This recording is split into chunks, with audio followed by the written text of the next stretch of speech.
How's it going, guys? I have over 1,000 knocks and arc raiders, and today I'm going to be teaching you the best graphical settings, crosshair settings, mouse sensitivity settings, and even AMD settings.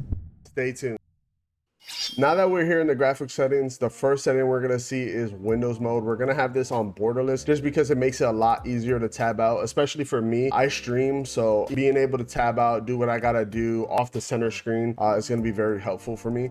Moving on to the next setting we have is frame generation. Frame generation is not good. It provides a lot of stutters, higher latency. This is not good in a competitive setting. We're going to want to take this out. VSync we're going to have off. Anti-lag for sure. This lowers the latency quite a bit. We want to make sure this is on just because we want to have the best latency when it comes to playing the game. Frame rate limit, you want to have this about 10 frames below your maximum. In order to find your maximum, it's pretty easy. You could just scroll down to the bottom. You could turn on in-game performance on simple and see where you're peaking, right? So if it says 160, put it down to 140. It's going to be good. It does help with latency. If you're always hitting that peak limit, but it's not like setting it straight, your 1% lows are going to be really bad and you're going to get some type of stutter. You don't want that. Upscale resolution, we want to put this at 100% just so you can see the game at full quality. Resolution scaling method, this is an AMD based video, so we're going to have AMD FSR 3. We're going to put that on, and we're going to put FS3 quality on native. Anything else is going to make your screen blurry,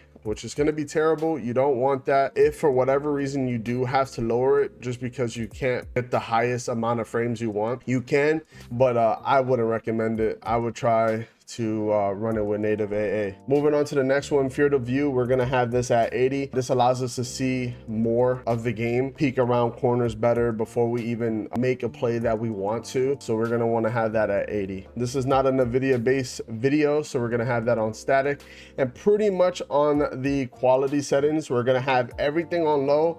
And then I personally have textures on epic, but if you have a graphics card that does not have a lot of VRAM, I would also put this on low. I just try to find some type of way to add a little bit more quality to my videos or streams or whatever the case may be. Now that we're here in audio settings, there are a couple of stuff that we are going to mention within here. The first thing is going to be night mode. Night mode, having this on is going to allow you to hear people's footsteps a lot better. This is a must-have audio setting, whether you're on console or PC. Please enable this. This is really helpful when it comes to audio direction, when it comes to footsteps. Moving on to the next section with the master volume and all of that. The most important one here is going to be proximity voice chat volume. In this game, proximity voice chat is directional. So being able to hear your enemies if they're talking in game is only going to give them a disadvantage and give you the advantage, right? So we're going to want to put this and crank it up to 200%. Now, if you don't like hearing people,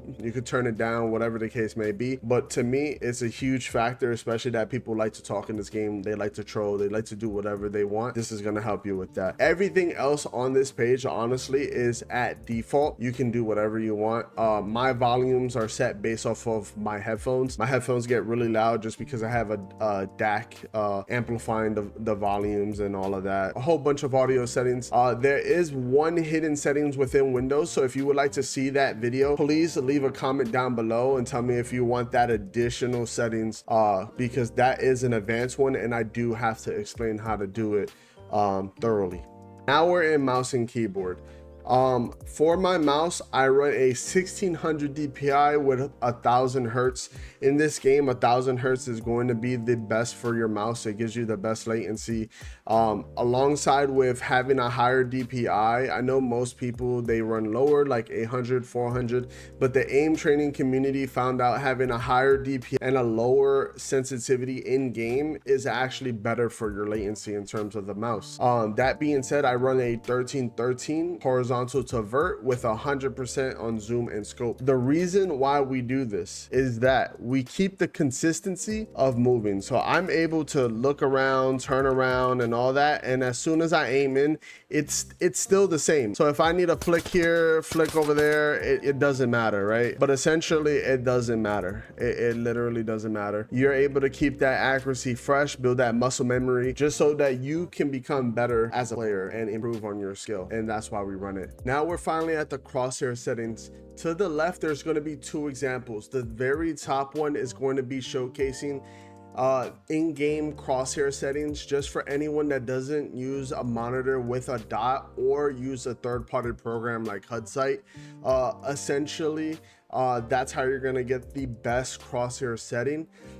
Down below is what I do. I do not like the in-game rounded T-cross, the outer lines of the dot. I just love a plain simple dot, and that's what we're opting for there. That being said, choose which one you feel best. The next upcoming thing is how to get better visibility as an AMD user. Once you're inside the AMD software, what we're gonna do is head over to gaming, and within gaming, we're first gonna go into graphics.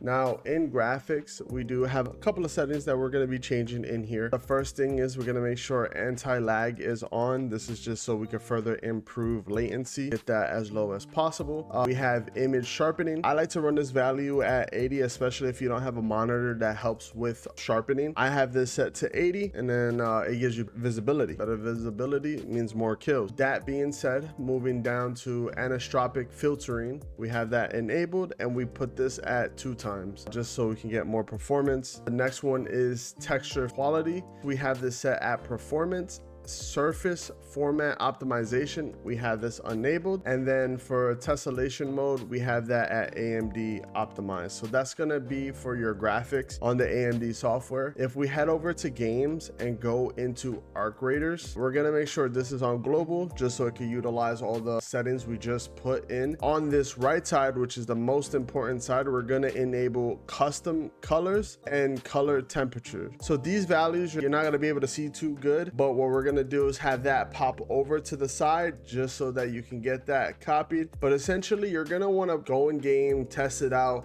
You're going to move these values a little bit to the left or a little bit to the right, depending. Your goal is to, one, where there is shadow, you should be able to see a lot better, kind of similar to shadow boost on monitors. And then anything that is white within the game needs to look like white. And how we change that is with our color temperature. Right now, I have it at 7800, and that seems to give me white. Now, every monitor is different. You're just going to have to change it accordingly. Other than that, this is the final settings of the entire video.